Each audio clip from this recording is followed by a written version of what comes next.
Bonjour. Vous le savez, au sein d'un club sportif, on peut engager du personnel sous divers statuts. Aujourd'hui, nous allons parler de l'indépendant.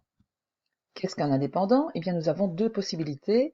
Il y a l'indépendant à titre principal, qui exerce cette activité indépendante à l'exclusion de tout autre, et ce qui est le plus courant au niveau du secteur sportif, l'indépendant à titre complémentaire, qui exerce donc, en plus de son activité indépendante, une autre activité, au moins à mi-temps, ou statut assimilé pour les enseignants, puisque le temps plein d'un enseignant peut varier.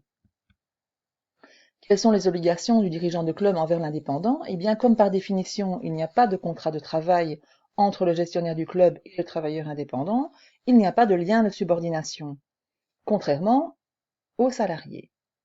Cela signifie que le dirigeant du club n'a pas d'autorité sur le travailleur indépendant et qu'il ne peut lui imposer ses conditions de travail. Quelles sont les obligations du moniteur indépendant envers le club? Je parle ici de moniteur, mais ça vaut évidemment pour les entraîneurs, les arbitres ou n'importe quel autre indépendant. Ne pas être lié par un contrat de travail ne signifie pas non plus faire n'importe quoi. Il est important de mettre au clair dès le départ les modalités d'exercice de l'activité et de les respecter. Il faut donc parler des tarifs, des horaires, des conditions de travail. Les conditions de travail sont négociées entre le prestataire, donc le moniteur, et le club. Quelles sont les conséquences fiscales et sociales pour le moniteur indépendant? Eh bien, évidemment, ce sont des revenus professionnels. Il va donc devoir les déclarer dans la partie 2 de sa déclaration d'impôt. Le cas échéant, il devra s'immatriculer à la TVA. La question est à poser au contrôleur fiscal et TVA local. S'il est salarié par ailleurs, ses revenus s'ajouteront évidemment à ceux de son emploi principal, mais en compensation, il faut bien lui expliquer qu'il pourra déduire fiscalement les frais liés à son activité, au moins en partie, et récupérer la TVA sur certains achats s'il est assujetti. Il faut évidemment lui conseiller de voir un comptable pour le début de son activité pour savoir comment faire. Comment le travailleur indépendant est-il rétribué? Eh bien, c'est tout simple. Pour le club, c'est vraiment enfantin. Le travailleur indépendant remet une facture à l'association pour laquelle il a effectué ses prestations. On paye la facture, on la met dans la classe dans la comptabilité et c'est terminé. Il a évidemment le choix de se faire rétribuer à l'heure via un forfait par prestation ou tout autre mode de calcul que vous aurez négocié ensemble.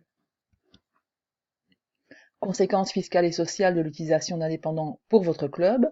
Là, encore une fois, la simplicité même. L'association paye le montant de la facture. Il n'y a aucune charge sociale sur ces prestations. Donc, c'est très économique.